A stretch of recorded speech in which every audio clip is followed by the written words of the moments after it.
So I'm training right now with my guide dog, Zara, and she's amazing. But I was reminded today that how it might not work out. How no matter how much I love her, no matter how good she is in some situations, doesn't mean that it's going to work out completely. Today we were traveling down a road, high traffic, high volume of traffic, and just volume in general. It was really loud, big trucks, heavy duty stuff for the guide dog. Now, normally this shouldn't be a problem, but in this situation, it is.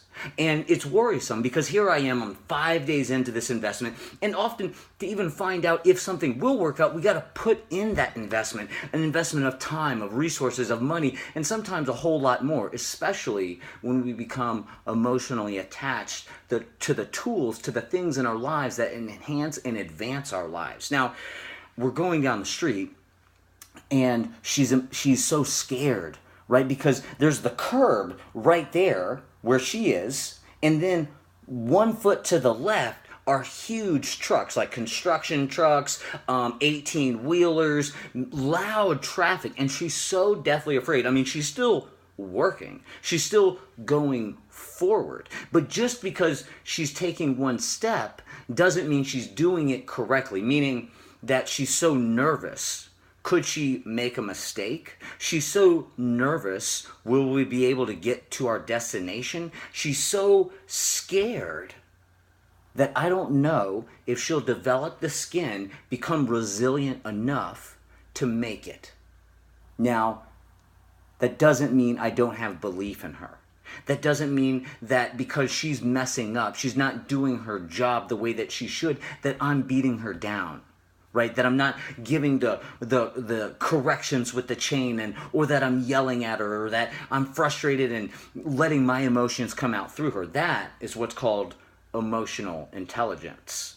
Right? Dogs are just like people, that they have emotions and they want to serve, they want to help, they want to make sure that they're doing the job correctly.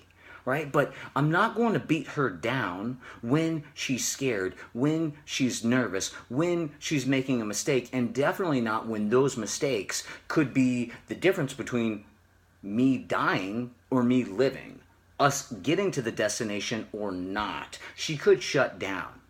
So I want you to be very careful when you're working with people, when you're managing other people as leaders, to be emotionally aware and intelligent enough to know and respond appropriately. Know when your people, your followers, are kind of shutting down, when they're nervous, figuring out what's making them nervous. How can we push them through to develop the skin in order to handle that, to become resilient and handle these situations, these circumstances. Now, she's sitting over there in the crate right now, right? I took off her collar and she went into the crate voluntarily. We were throwing the ball around, but I know that stress accumulated and built up, and now she feels safe in the crate.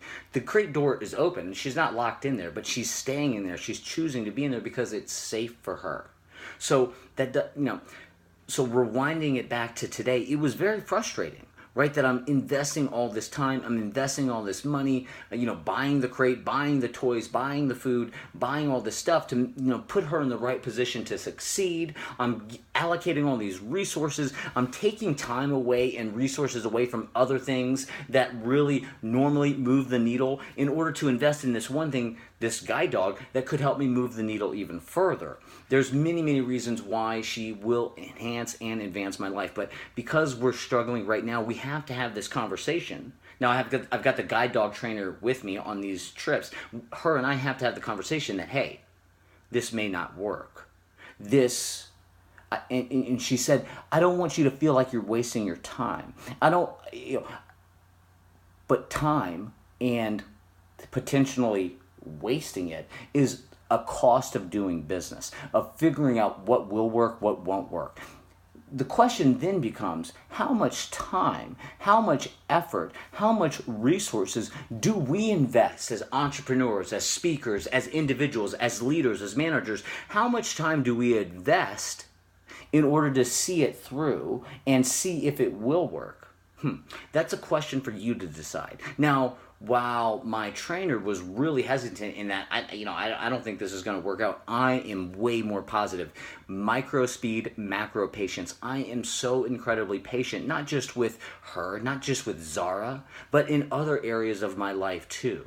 Right? I know that when I keep showing up, when I keep pushing forward, when I let the small things go and meditate, think about, brainstorm about the big things, that I'm going to come to the right decision.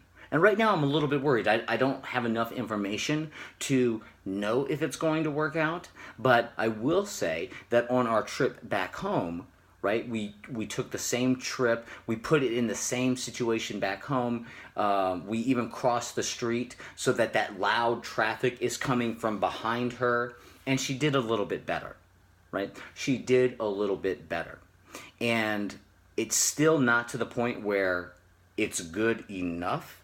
It's not to the point where she's operating at the capacity at which I know she can, or what really a guide dog should be, but that doesn't mean I'm going to give up. It's too early on.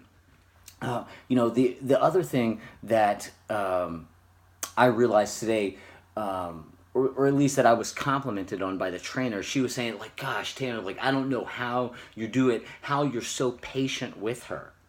Well, I'm patient with her because I know that me being aggressive, me being abusive, me letting my emotions come through that leash and correcting her despite her making mistakes, that it's not going to advance her forward. It's not going to allow us as a team to mature and really make it happen. This is just a cost of doing business. Now, when I say a correction, if you're a manager or a leader, a correction can be done appropriately.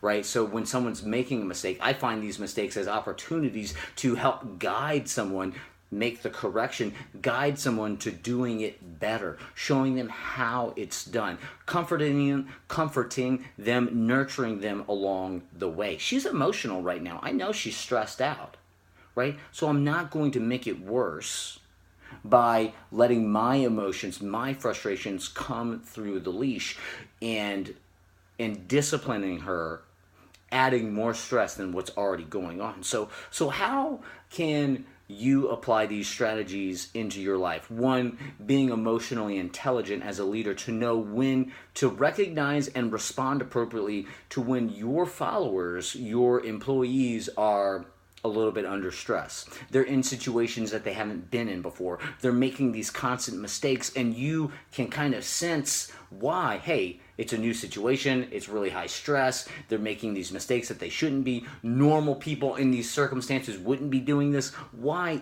is he or she doing this? And then deploying emotional intelligence, helping them, nurturing them, along the way to see it through to the end, to making it across the finish line. And hopefully next time, putting them in the same situation will allow them to move forward better, faster, stronger. So not allowing yourself, your aggression to get out of control. Micro speed, macro patience.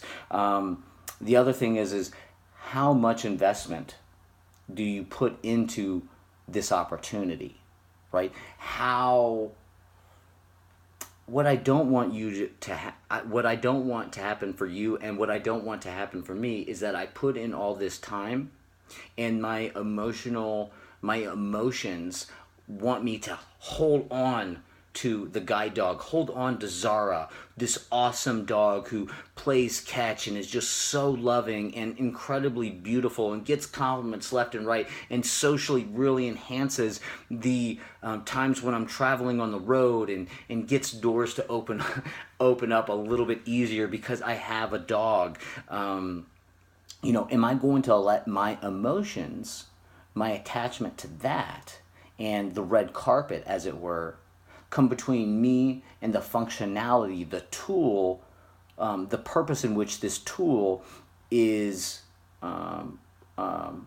giving me, right? Is she enhancing and advancing my life in a capacity in which she could and should be? Or will I go back to something else? Will I go back to using the white cane? Will I go back to a different practice that may be a little bit more archaic but is more functional? You know, what things in your life might have you become attached to, these newer, shinier objects? What emotional attachments are we giving to people that is blocking our best judgment, right?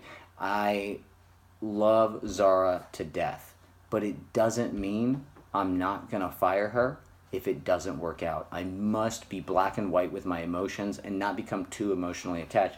Look at her. She knows I'm talking about her.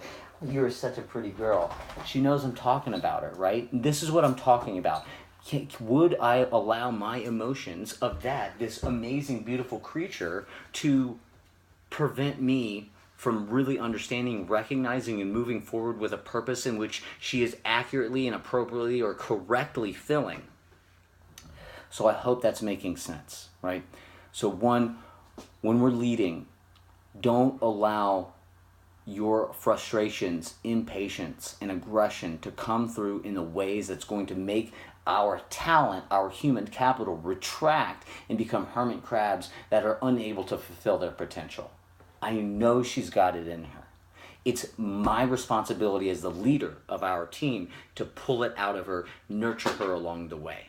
The second thing is that just because I put in the time, I put in the effort, I put in the work, I put in the resources, doesn't mean it will work out. And I must be strong enough to cut the ties if I feel like it's not going to be getting better. I hope you're loving this content. If you haven't already, click subscribe, put in your email if you're on the blog, and I love you guys so much.